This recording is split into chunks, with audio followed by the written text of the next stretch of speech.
ሰላም ጤና ይስጥልን የጣና ቲቪ ተከታታይ ቤተሰቦቻችን እነሆ የሰዓቱን የጣቢያችን ዜና መረጃና ዜና ትንታኔዎቻችን ይዘንላችሁ ቀርበናል። አክብሮታዊ ግብዣችንን ያስቀደመን በቅድሚያም አበይቶችን እናቀርብላችኋለን። የፋኖ ኃይሎች በወልዲያ ዙሪያ ከአገዛዙ ጦር ጋር ከባድ ውጊያ ሲያካሂዱ መዋሉ ተሰምቷል። የሰሜን ወሎ ዞን መቀመጫ ከሆነችው ወልዲያ ከተማ በ15 ኪሎ ሜትር ርቀት ላይ በምትገኘው ሳንቃ ከተማ ቀኑን ሙሉ የዋለ ውጊያ ሲውል ተወዳጁ አርቲስት ከነቤተሰቧ የነበረችበት ተሽከርካሪ በአገዛዙ ጦር ጥቃት እንደተከፈተበት ተሰምቷል። ቀዳሚው የግንባር መረጃችን ነው። የአፋብኃኝ ሸዋ ጠቅላይ ግዛት እዝና አሳምነው እዝ የወንድማዊና ጓዳዊ አንድነት ፕሮግራም ሁለተኛው መድረክ በሸዋ ሰማይ ስር ስኬታማ በሆነ መልኩ መካሄዱ ታውቋል። ሸዋ ምን መከረ ለሚለው ዜናችን ምላሽ አለው። የሜዳሊያ ተሸላሚ ነው። ሽልማቱንም ከብልጽግናው ኢታማዦር እጅ ነው የተቀበለ። ይህ የሪፐብሊካን ጋርድ ክፍል አባል የነበረና የከፍተኛ ባለማዕረግ ተመራቂ ኤሊት ፎርስ ፋኖን መቀላቀሉን ተከትሎ በከፍተኛ የአፋብኃኝ አመራሮች አቀባበል ተደርጎለታል። የህይወት ዘመን ታጋይ ራስ አርበኛ ደረጀ በላይ ከትግሉ ሜዳ መልእክቱን አስተላልፈዋል። አብራችሁን ስትዘልቁ ትሰሙታላችሁ።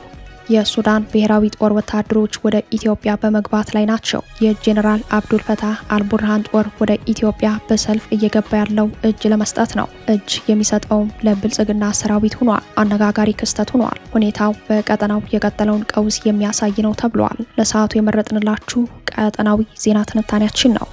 የኢራን እስላማዊ አብዮታዊ ዘብ የአሜሪካ መርከብ በክሩዝ ሚሳኤሎች ኢላማችን ውስጥ ነው ሲል መንፈሳዊ መሪው በበኩላቸው የድርድሩን ፍንጭ አመላክተዋል። የኢራን ወታደራዊ እርምጃና ያልተጠበቀው የዲፕሎማሲ ጭላንጭል የዓለም ሚዲያዎችን ትኩረት ስቦ ውሏል። እነዚህንና ሌሎችን ይዘናል። አሁን ወደ ዝርዝር መረጃዎቹ እናመራለን።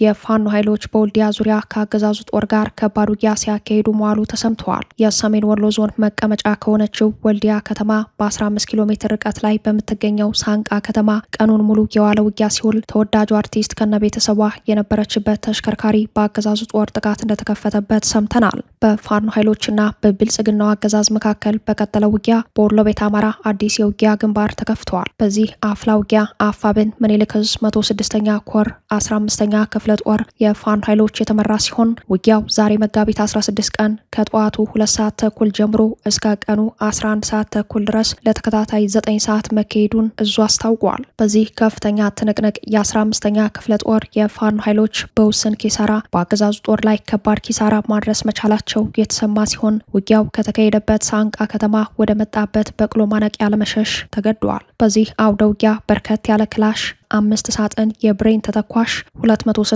የዲሽቃ ተተኳሽ 470 የክላሽ ተተኳሽ እንዲሁም 6 የወገብ ትጥቅ በምርኮ ገቢ መደረጉን አፋብኃኝ ምኒልክ ዕዝ 106ኛ ኮር በግንባር መረጃው አመላክተዋል። በዚሁ ቀኑን ሙሉ በዋለ አውደ ውጊያ የብልጽግና ሰራዊት በተጠቀመው ከባድ መሳሪያ ንጹሃን ላይ ጥቃት መፈጸሙን የአካባቢው ምንጮች አረጋግጠዋል። የአገዛዙ ሰራዊት የጥቃቱ ሰለባ ያደረገው ንጹሃን ዜጎች ነው ያሉት የአካባቢው ምንጮች ውጊያው በነበረበት ቀጠና ሲጓዙ በነበሩ አንድ የህዝብ ማመላለሻና አንድ የጭነት ተሽከርካሪ ላይ በከፈተው እሩምታ ተሽከርካሪዎቹ ተመተው እንዲቆሙ አድርጓል። በዚህ ድርጊቱ ተወዳጇ የወሎ ቤት አማራ የባህል አምባሳደር የሆነችው አርቲስት ማዲቱ ሙዳይ ከልጆቿ ጋር በነበረችበት መኪና ላይ ጥቃት ተፈጽሟል ያሉት የአካባቢው ምንጮች በተከፈተው ጥቃት ሾፌሩን ጨምሮ 4 ሰዎች ሲቆስሉ 2 ንጹሃን ሰዎች ህይወታቸው ማለፉን ገልጸዋል። አርቲስቷና ልጆቿ የደረሰባቸው ጉዳት በውል አልታወቀም።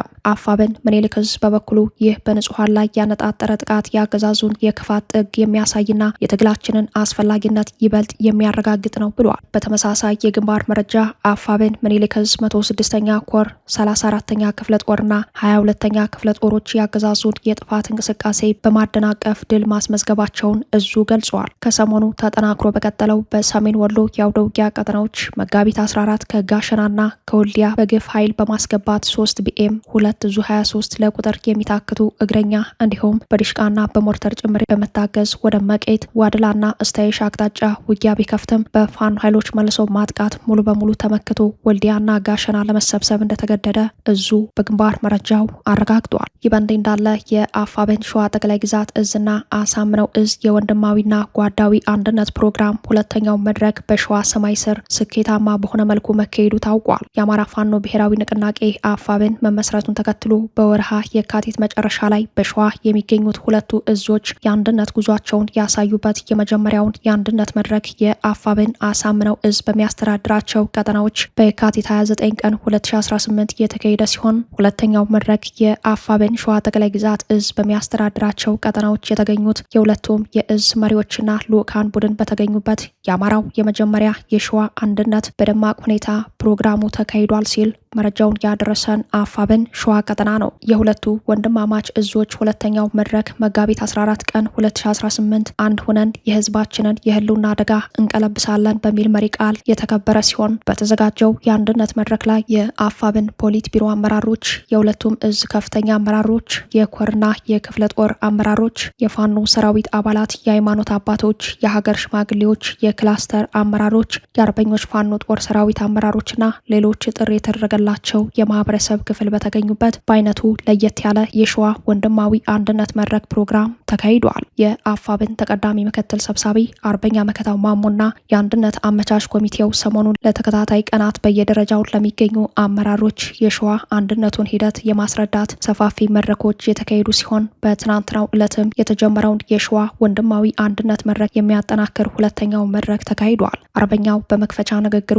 ይህን የሸዋ አንድነት ይመጣ ዘንድ ከሀገር ውጭም ሆነ በሀገር ውስጥ ከጎንደር፣ ከጎጃም፣ ከወሎ ቤተ አማራና በሸዋ የሚገኙ የትግሉ ደጋፊዎችና ሌሎችም የማህበረሰብ ክፍሎች እንዲሁም ደከመኝ ሰለቸኝ ሳይሉ ለሸዋ አንድነት በሀሳብም ሆነ በአካል ለተሳተፉ ታላቅ ምስጋና በማቅረብ የህይወት መስዋዕትነት ተከፍሎበት የመጣውን አንድነት በየደረጃው የሚገኝ አመራርና ሰራዊታችን እንዲሁም የማህበረሰባችን ክፍል አጥብቆ በመያዝ የግል ፍላጎታቸውን ካነገቡ ጸረ አንድነቶችን በጋራ መታገል እንደሚያስፈልግ መልእክቱን አስተላልፈዋል። የአፋብን አሳምነው እዝ ሰብሳቢ አርበኛ ኢንጂነር ደሳለኝ ሲያስብ ሸዋ በተዘጋጀው መድረክ ላይ ባደረገው ንግግር ከመቅረት ማርፈድ ይሻላልና እኛ የሸዋ ወንድማማቾች በተለያዩ ጎራ በተሰለፍንበት ወቅት ለመደበኛ ጠላታችን ሰፊ ክፍተት በመፍጠራችን የበደልነውን ህዝብ ለመካስ በርካታ ስራዎችን በጋራ ሰርተን እንድናሳይ ሲል ለመላው የአማራ ፋኖ አባላትና ለመድረኩ ታዳሚዎች መልእክቱን አስተላልፈዋል። በመድረኩ ላይ በየደረጃው የሚገኙ አመራሮች የሸዋ ወንድማዊ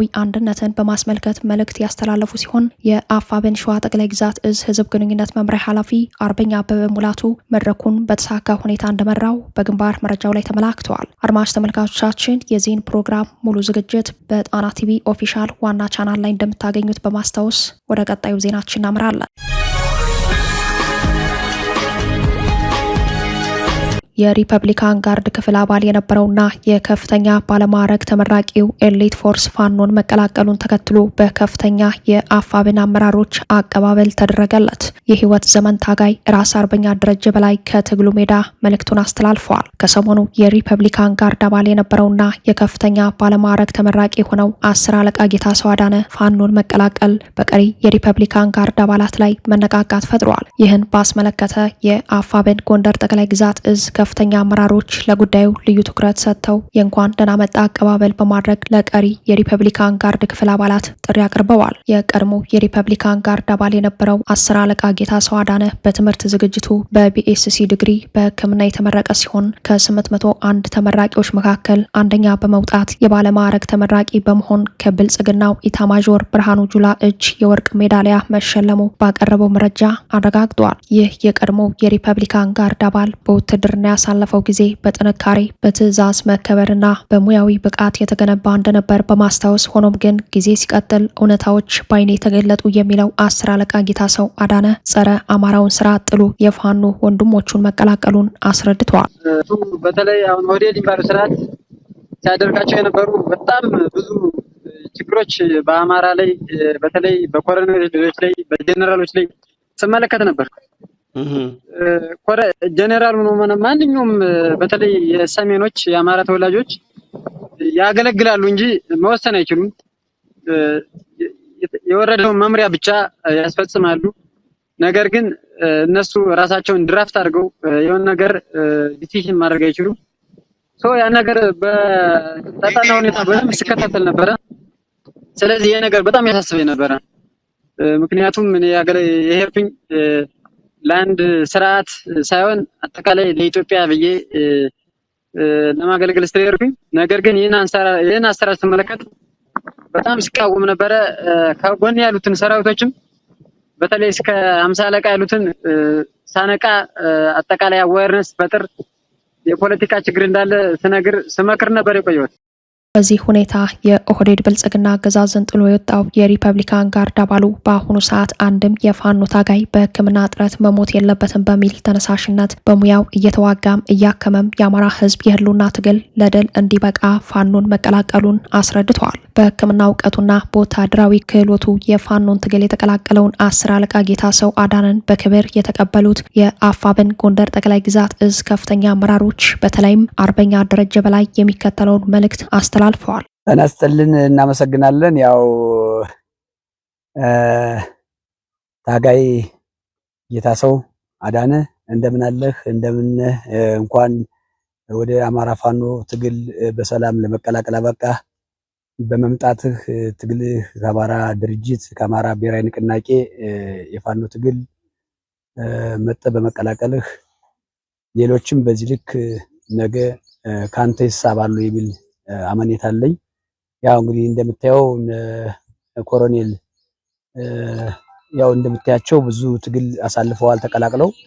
ያው እንግዲህ የነበሩበትን ዘመንና የቆዩበትን ጊዜ ቅድም ሲገልጽ እንደሰማኸው እዛ ላይ ሆናችሁም እንኳን የአማራን በደል የአማራን ችግር የአማራን መገፋት ብዙ ጊዜ ያስተዋሳችሁና ያጠናችሁ በመሆናችሁ አንተንና ሌሎች ትልልቅ ኃላፊነት ያላቸው የአማራ ስሜት ያላቸው ታጋዮችም ወደኛ እየተቀላቀሉ ነው በሁሉም እዞች እና ለማንኛውም እንኳን ደህና መጣህ። ያው ቆይታንም የነበረበትን የአማራን ሁኔታም ያው ካንተ መረዳት እንፈልጋለን። በድጋሚ እንኳን ደህና መጣልን እያልኩ በዚህ ያቋርጣለሁ።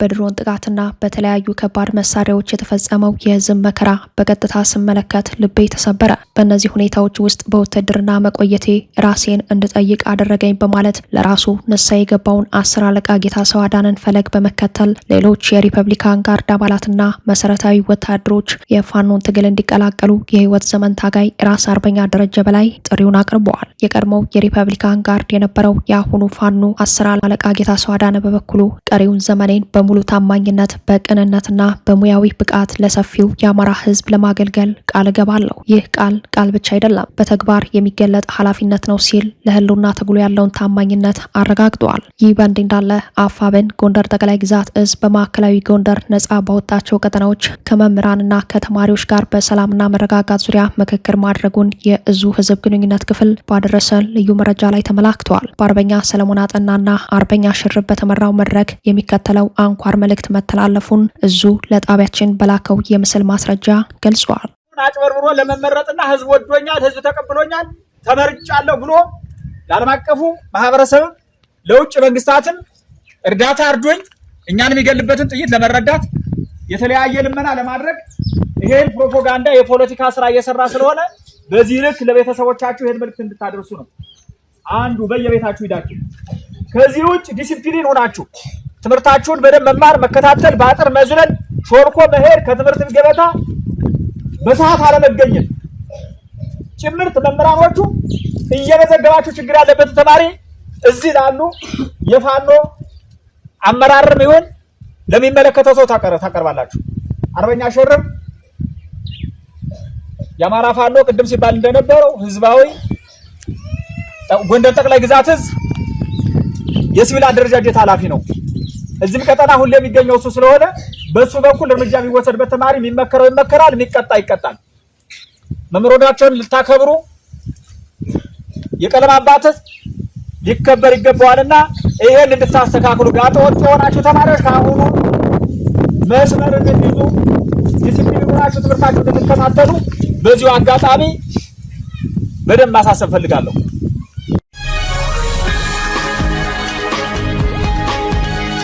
የሱዳን ፈጥኖ ደራሽ ኃይል RSF ስትራቴጂካዊ ከተማዋን መቆጣጠሩን ተከትሎ የሱዳን ብሔራዊ ጦር ወታደሮች ወደ ኢትዮጵያ በመግባት እጃቸውን በመስጠት ላይ እንዳሉ ተሰማ። ሁኔታው በቀጠናው የቀጠለውን ቀውስ የሚያሳይ ነው ተብሏል። በሱዳን ብሉ ናይል ግዛት በምትገኘው ስትራቴጂካዊቷ የኩርሙክ ከተማ በሱዳን መደበኛ ጦርና በፈጥኖ ደራሽ ኃይሎች መካከል ካለፈው እሁድ ምሽት ጀምሮ ላለፉት ቀናት ከባድ ውጊያ መቀስቀሱ ይታወሳል። ውጊያው በብልጽግናው የጦር አጋር በጄኔራል መሐመድ ሐምዳን ዳጋሎ ሄሚቲ ጦርና በሱዳን ህዝባዊ ነጻነት ንቅናቄ ሰሜን ጥምረት ድል አድራጊነት ተጠናቋል። በአሁኑ ሰዓት ጥምር ኃይሉ ከተማዋን ሙሉ በሙሉ ተቆጣጥሯል። ይህንን ተከትሎ በርካታ የሱዳን ብሔራዊ ጦር አባላት የደንብ ልብሳቸውን እንደለበሱ ወደ ኢትዮጵያ ድንበር ተሻግረዋል። የጣና ምንጮች እንዳረጋገጡት እነዚህ የጄኔራል አብዱል ፈታህ አልቡርሃን ወታደሮች ለብልጽግና የጸጥታ ኃይሎች እጅ ሲሰጡ ውለዋል። በአካባቢው የሚንቀሳቀሰው የብልጽግና ጦር የሱዳን ብሔራዊ ጦር ወታደሮችን በምርኮኛ መልኩ መቀበሉ በጦርነቱ ውስጥ ስላለው ተሳትፎ ሊናገር የሚችለው እውነት አለ የሚሉ የጉዳዩ ተከታታዮች የሱዳን ጦር ስትራቴጂክ ከተማዋን በውጊያ እንዲሸነፍ ያደረገው ከአሶሳ የተነሱ የፈጥኖ ድራሽ ኃይሉና የሱዳን ህዝባዊ ነጻነት ንቅናቄ ሰሜን ጥምር ኃይሎች ነጻ ቀጠና በማግኘታቸው ነው የሚል ክስ ከሰሞኑ መሰማቱን ያስታውሳሉ። የሆነ ሆኖ ከአካባቢው ምንጮች እንዳረጋገጡት ዛሬ መጋቢት 16 ቀን ከማለዳ ጀምሮ የሱዳን ብሔራዊ ጦር አባላት በውጊያ ተሸንፈው ስትራቴጂክ ከተማዋን ከለቀቁ በኋላ በርከት ያሉ ወታደሮች ወደ ኢትዮጵያ ድንበር ዘልቀው በመግባት ለብልጽግና ሰራዊት እጃቸውን ሰጥተዋል። የፈጥኖ ድራሽ ኃይሎች ከሱዳን ህዝባዊ ነጻነት ንቅናቄ ሰሜን ጋር በመተባበር በከፈቱት ጥቃት የሱዳን መደበኛ ጦር በቀጠናው መሸነፉ ወታደሮቹ እጃቸውን እንዲሰጡ እንዳስገደደ ነው በመረጃው ላይ ተመላከተው። የመረጃው ምንጮች እንዳረጋገጡት የኃይል ሚዛኑ መለወጡን ተከትሎ የሱዳን ወታደሮች ወደ ኢትዮጵያ ድንበር መሸሽ ጀምረዋል። በቤንሻንጉል ጉሙዝ ክልል አሶሳ ዞን ኩርሙክ ወረዳ የሚገኙ ነዋሪዎች የሱዳን ወታደሮች የጦር መሳሪያቸውን ይዘውና የደንብ ልብሳቸውን እንደለበሱ ወደ ኢትዮጵያ ድንበር ሲሻገሩ መመልከታቸውን ለጣና ዘጋቢ አረጋግጠዋል። በውጊያው ወቅት የከባድ መሳሪያ ድምጽ ያስፈራቸው የአካባቢው ነዋሪዎች ወደ ሆራዛብና አሶሳ ከተሞች ሸሽተው ነበር።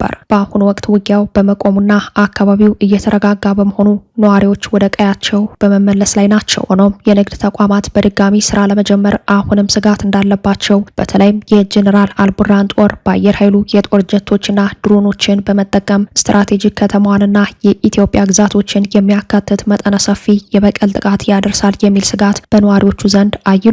የፈጥኖ ደራሽ ኃይሎችና የሱዳን ህዝባዊ ነጻነት ንቅናቄ ሰሜን ጥምረት የተቆጣጠሯት ስትራቴጂካዊቷ የኩርሙክ ከተማ ከግዛቱ ማለትም ከብሉ ናይል ግዛት ዋና ከተማ ዳማዚን በ136 ኪሎ ሜትር ርቀት ላይ የምትገኝ ሲሆን ከኢትዮጵያ ድንበር ደግሞ ከ10 ኪሎ ሜትር ርቀት በታች ትገኛለች።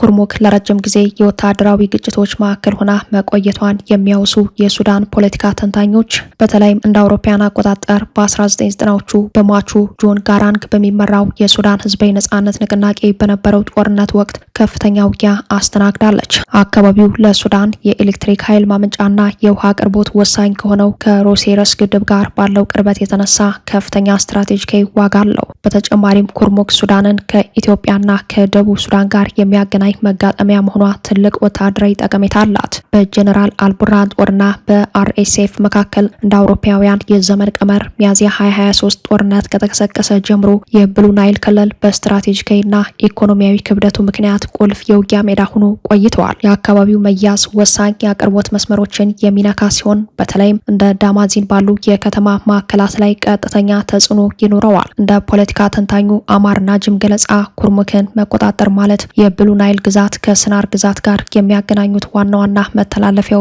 መቆጣጠር ማለት ነው። በምዕራብ ኢትዮጵያ በቤንሻንጉል ጉሙዝ ክልል በዳቡስ ወንዝ አቅራቢያ የተቋቋመው የተባበሩት አረብ ኤምሬቶች ወታደራዊ ማሰልጠኛ ካምፕ ለሱዳኑ የፈጥኖ ድራሽ ኃይሎች የውጊያ መነሻ ማዕከል ሆኖ ማገልገል ከጀመረ ወዲህ በቀጠናው ያለው የኃይል ሚዛን ለመለወጡ የስትራቴጂካዊ ከተማዋ በቁጥጥር ስር መግባት ቁልፍ ማሳያ ሆኖ ቀርቧል። ብልጽግና ለጦር አጋሩ የተባበሩት አረብ ኤምሬትስ የጦር ሰፈር በኢትዮጵያ ግዛት ከሰጠ በኋላ ከኢትዮጵያ የሚነሱ ድሮኖች በጄኔራል አልቡርሃን ጦር ላይ ጥቃት መፈጸሙን የሚያሳዩ ወታደራዊ መረጃዎች በስፋት ሲሰራጩ መሰንበታቸውም አይዘነጋም።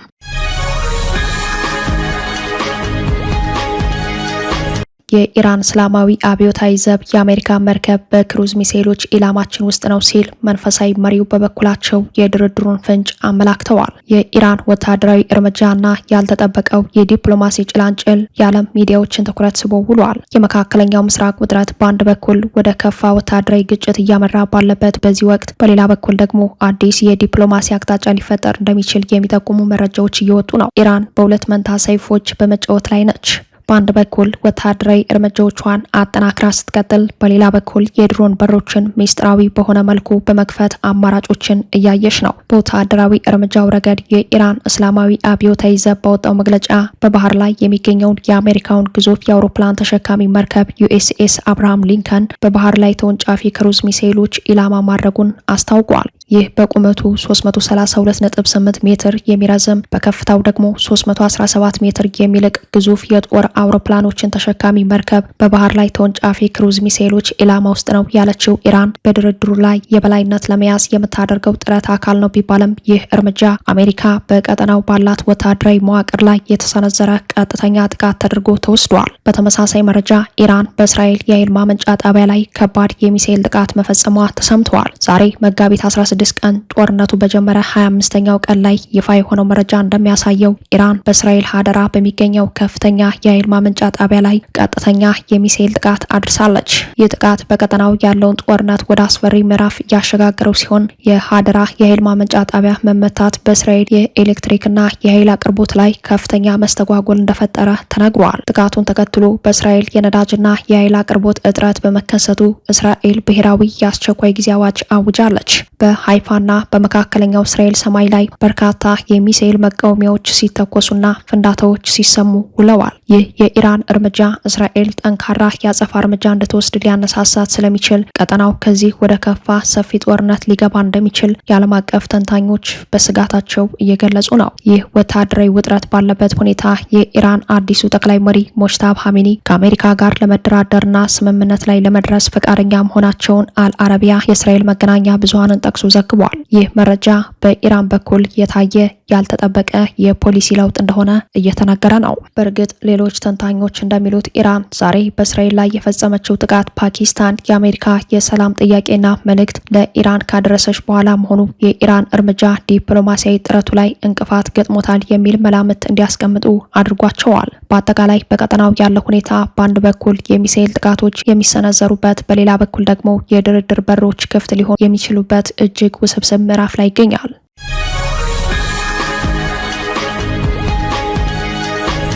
ከአዲስ አበባ 200 ኪሎ ሜትር ላይ በሚገኝ ቦታ በተፈጸመው ጥቃት በርካታ የፋብሪካ ሰራተኞች መገደላቸው ተሰምተዋል። የፋብሪካው የጸጥታና ደህንነት መምሪያ አባላት የጥቃቱ ሰለባ መሆናቸው ታውቋል። በመተሐራ ስኳር ፋብሪካ ላይ ድንገተኛ ጥቃት ተከፍተዋል። በጥቃቱ በርካታ የፋብሪካው ሰራተኞች ተገድለዋል። በኦሮሚያ ክልል ምስራቅ ሸዋ ዞን የሚገኘው የመተሐራ ስኳር ፋብሪካ 7 ሰራተኞች የታጠቁ ኃይሎች በፈጸሙት ድንገተኛ ጥቃት መገደላቸውን ዋዜማ የፋብሪካው ምንጮችን ጠቅሶ ዘግቧል። ታጣቂዎቹ ጥቃቱን ያደረሱት በፋብሪካው የሸንኮራ አገዳ ማሳ ውስጥ በስራ ላይ በነበሩ የፋብሪካው የጸጥታ ባልደረቦች ላይ መሆኑን የፋብሪካው ሰራተኞች ገልጸዋል። በጥቃቱ የአካል ጉዳት የደረሰባቸው ሌሎች ሰራተኞች የሕክምና እርዳታ እየተደረገላቸው ነው ተብሏል። የጥቃቱ ሰለባ የሆኑት የፋብሪካው የጸጥታና ደህንነት መምሪያ አባላት ናቸው። በጮሬ ካምፕ ከኒፋ ተብሎ በሚጠራው አካባቢ በስራ ላይ ያሉ በድንገት በተከፈተባቸው ተኩስ 7ቱ ወዲያውኑ ህይወታቸው አልፏል። ከሟቾች መካከል 6ቱ ትናንት ማክሰኞ ስርዓተ ቀብራቸው በከተማው በሚገኝ የፕሮቴስታንት መካነ መቃብር መፈጸሙን ነው የተገለጸው። የስኳር ፋብሪካዎች ካሰፋፈር አንጻር ከከተማ ወጣ ብለው በሰፋፊ የእርሻ መሬቶች ላይ የሚገኙ በመሆናቸው የታጣቂ ቡድኑ ፋብሪካዎቹን የጥቃት ኢላማ ካደረጋቸው ቆይተዋል። የጥቃቱ መበራከት ሰራተኞች በስጋት ውስጥ ሆነው ስራቸውን ለማከናወን እንዲገደዱ አድርጓቸዋል። ለስራ ወጥተው ባልታሰበ ሁኔታ ህይወታቸውን ያጡትን 7 የንብረት ጥበቃ ሰራተኞች ለመሸኘት በተደረገው የቀብር ስነ ስርዓት ላይ 6ቱ ሟቾች በአንድ ላይ መቃብራቸው መፈጸሙ በመረጃው ላይ ተመላክቷል። በአካባቢው የሚገኙ ነዋሪዎችና የሟች ቤተሰቦች በደረሰው ድንገተኛ ሞት ከፍተኛ መርዶ እንደሆነባቸው ገልጸዋል። መተሐራ ስኳር ፋብሪካ በኢትዮጵያ ካሉ አንጋፋና ግዙፍ የስኳር ማምረቻ ፋብሪካዎች አንዱ ነው። በኦሮሚያ ክልል ምስራቅ ሸዋ ዞን ከአዲስ አበባ በስተደቡብ ምስራቅ 200 ኪሎ ሜትር ርቀት ላይ በአዋሽ ወንዝ ተፋሰስ ውስጥ ይገኛል።